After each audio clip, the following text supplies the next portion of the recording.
Assalamualaikum warahmatullahi wabarakatuh.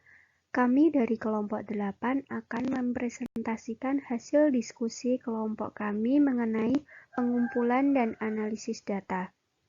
Sebelumnya, perkenalkan anggota dari kelompok 8 yang terdiri dari yang pertama Rinanda Rizky Amrullah NPM 20101104139, Diah Paramita NPM 20101104143, Eka Setianingrum NPM 20101104148, dan Ayu Irmawati NPM 20101104149. Pemilihan sampel. Meskipun pemilihan sampel secara acak biasanya dianggap diinginkan, hal itu mungkin tidak menghasilkan sampel yang representatif atau berguna. Jadi, pengambilan sampel perusahaan secara acak mungkin tidak memberi kita perwakilan dari industri tertentu, atau dalam studi prediksi kegagalan kemungkinan besar akan memberi kita sedikit jika ada kasus yang benar-benar gagal. Penentuan ukuran sampel yang paling tepat sebagian besar merupakan latihan biaya manfaat. Keterwakilan temuan penelitian dan signifikansi statistiknya pada umumnya akan meningkat seiring dengan bertambahnya ukuran sampel. Paling tidak, kita harus memiliki ukuran sampel yang cukup besar untuk memungkinkan kita melakukan tes yang diperlukan dari pertanyaan penelitian, dan kita harus menyadari persyaratan minimum ini sejak awal. Masalah pengukuran. Kidder dan Judd 1986 membedakan 4 jenis skala pengukuran, yaitu nominal, ordinal, interval, dan rasio, masing-masing dengan implikasi untuk metode yang paling tepat untuk analisis data. Misalnya, teknik seperti analisis regresi bergantung pada data yang diurutkan secara numerik dan tidak cocok untuk variabel ordinal yang menyampaikan kategori daripada level. Yang pertama, nominal. Kategori yang saling eksklusif dan lengkap secara kolektif yang tidak menyampaikan pesan pemesanan. Yang kedua, ordinal. Kategori yang saling eksklusif yang dapat dipesan, misalnya besar atau sedang atau kecil. Yang ketiga, interval.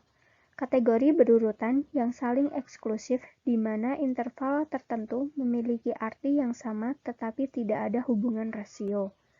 Yang keempat, rasio. Data kontinu di mana interval tertentu memiliki arti yang sama dan kelipatan memiliki arti yang sama, misalnya usia tinggi dan berat.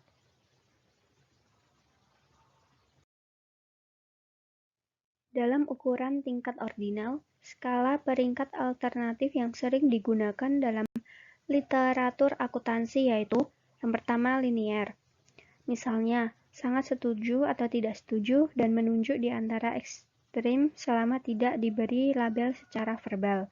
Yang kedua diperinci, atau kadang-kadang disebut skala kategoris.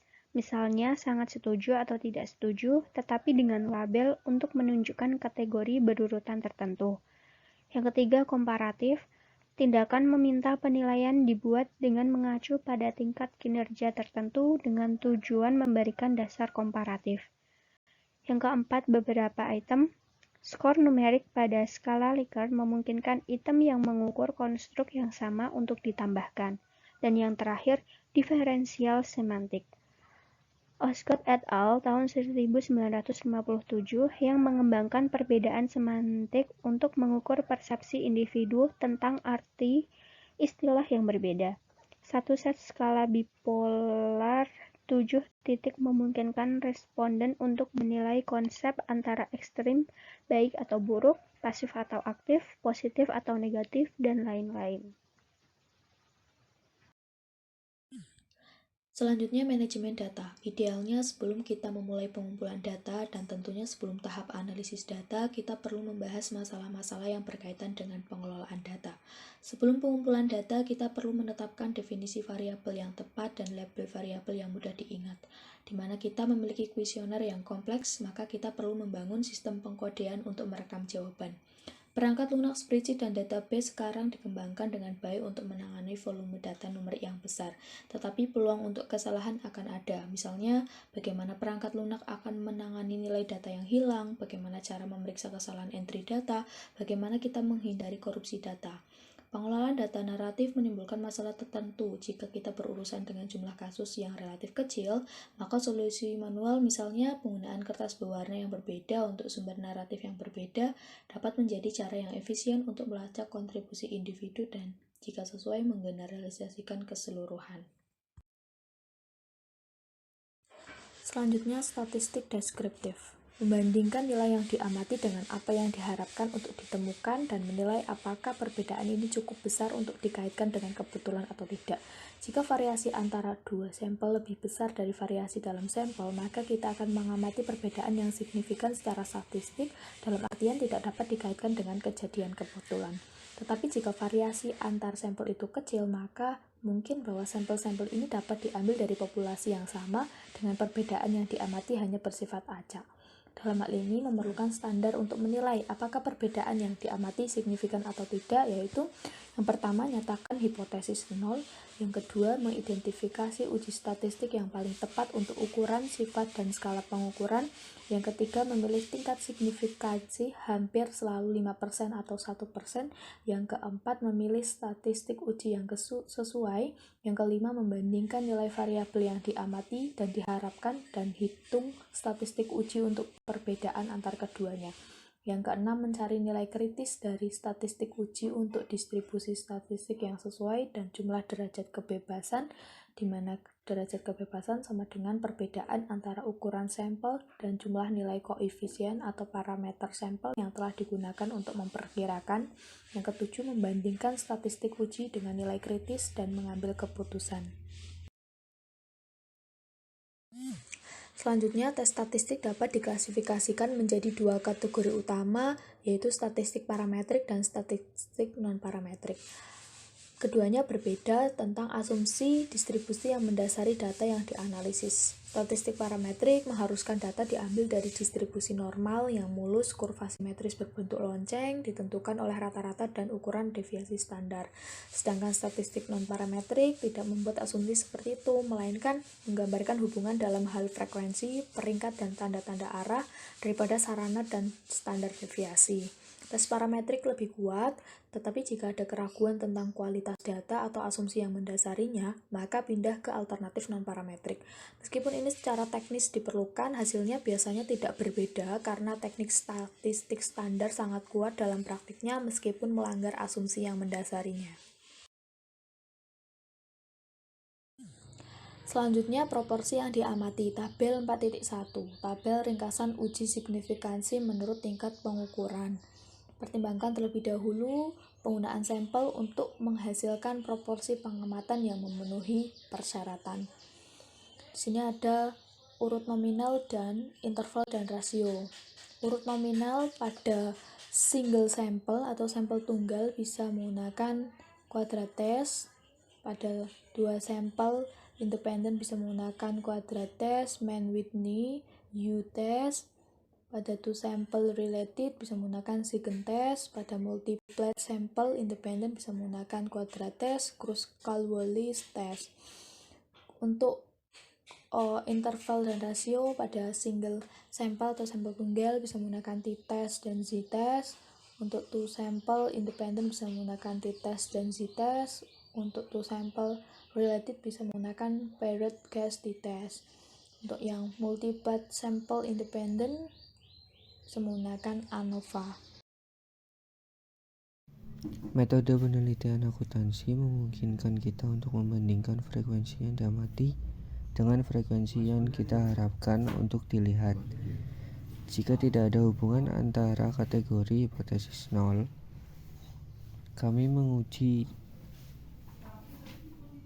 G kuadrat Y2 biasanya dengan tingkat signifikasi 5%. Dengan menggunakan dua tes yang tidak ada sel yang memiliki nilai harapan yang kurang dari 1 dan frekuensi harapan angka tunggal harus jarang, yaitu kurang dari 1 dalam 5 sel. Jika tidak demikian, tidak akan memerlukan koreksi sampel kecil atau lebih mungkin perlu menggabungkan beberapa sel dengan mengurangi ukuran matriks agar dapat melakukan pengujian. Pada gambar 4.2 merinci pelaksanaan pengujian ini membandingkan jumlah perubahan kebijakan akuntansi yang diamati dan diharapkan karena uji statistik 9.988 lebih besar dari nilai kritis 3.84, maka kita dapat menolak hipotesis 0. Tidak ada hubungan antara pengelompokan auditor dan kejadian perubahan kebijakan akuntansi. Selanjutnya ada koefisien korelasi. Pada data gambar 47 itu menunjukkan koefisien korelasinya dengan R sama dengan 0,554 yang dihitung dari ukuran sampel N sama dengan 17. Rata-ratanya 0,554. Simpangan bakunya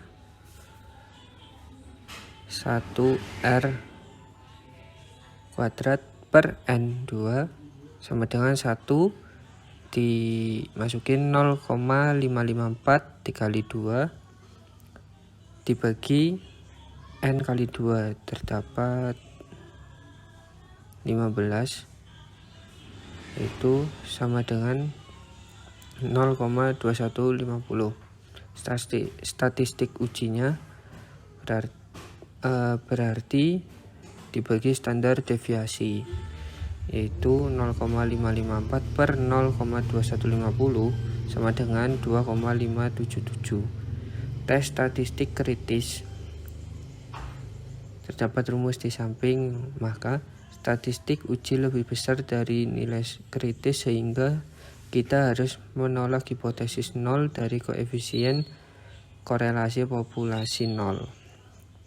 Interval kepercayaan 95% yang setara 0,554 plus minus 2,131 dan 0,2150 memberikan rentang 0,096 hingga 1,012 yang tidak menyertakan R sama dengan 0 sebagai nilai yang mungkin.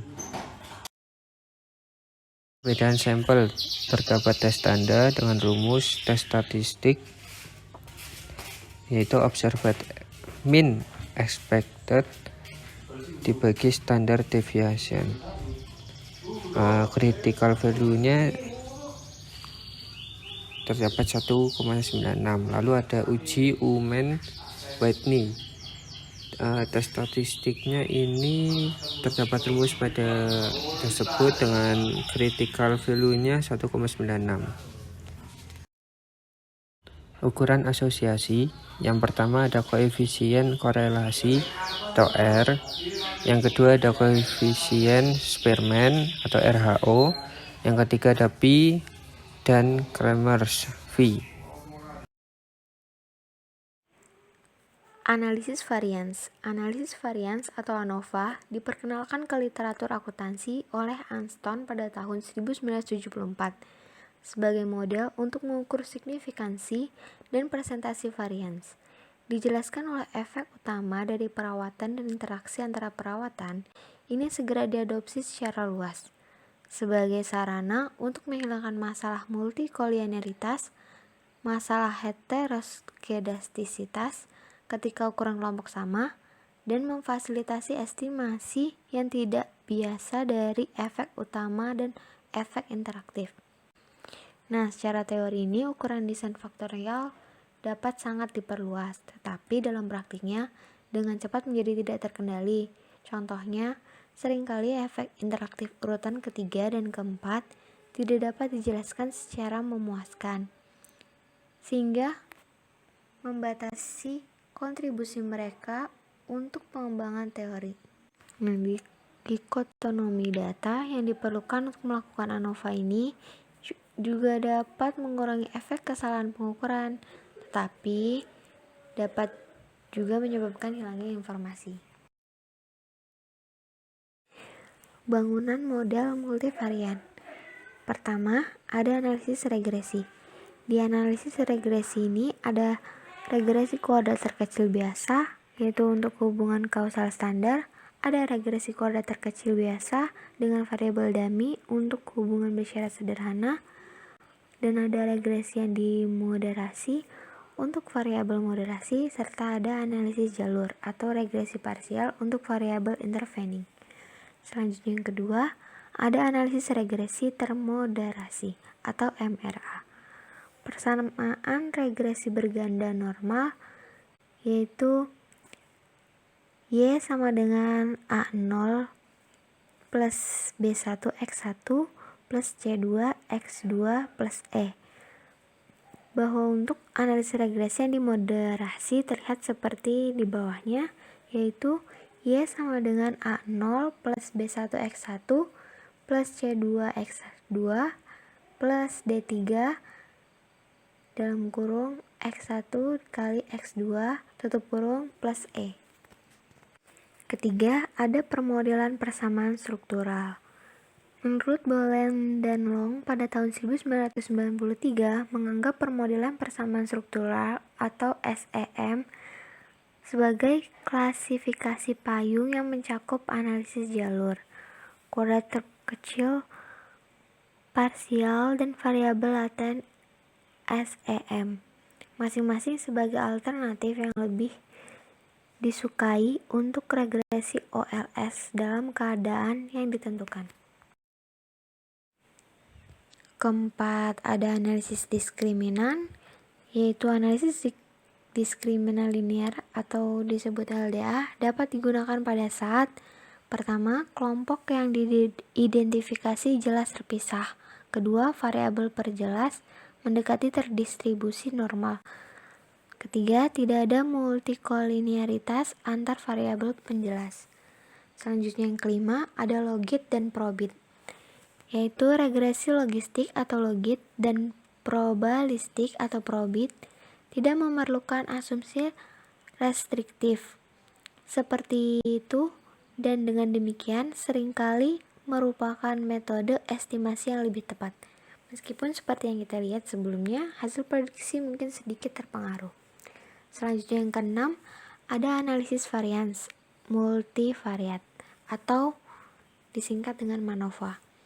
Jika ANOVA digunakan secara berurutan untuk variabel dependen yang akhirnya terbukti saling terkait, maka kesimpulan yang tidak dapat diandalkan akan dihasilkan. Nah, MANOVA ini demikian sangat mirip dengan ANOVA dan beroperasi pada prinsip dasar yang sama, kecuali bahwa ia dapat menangani lebih dari satu variabel dependen. Sekian pemaparan materi dari kelompok kami, kurang lebihnya mohon maaf. Wassalamualaikum warahmatullahi wabarakatuh.